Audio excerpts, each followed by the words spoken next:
எப்ப பார்த்தாலும் உப்பு இல்லை உரப்பு இல்லை உப்பு இல்லை உரப்பு இல்லைன்னே சொல்றது. இன்னைக்கு உப்பு ஒரு கைப்பிடி உரப்பு ஒரு கைப்பிடி எல்லாமே போட்டாச்சு. இன்னைக்கு மட்டும் என் மாமியார் நான் ஆக்கின சோத்துல உப்பு இல்லை உரப்பு இல்லைன்னு சொல்லட்டும்.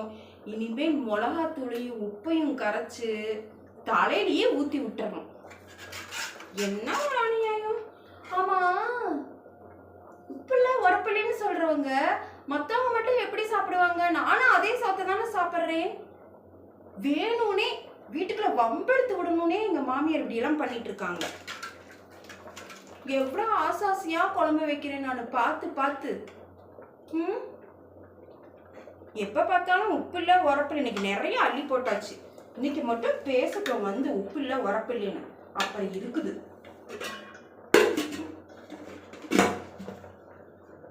இரு, நல்லா என்னதான் உப்போ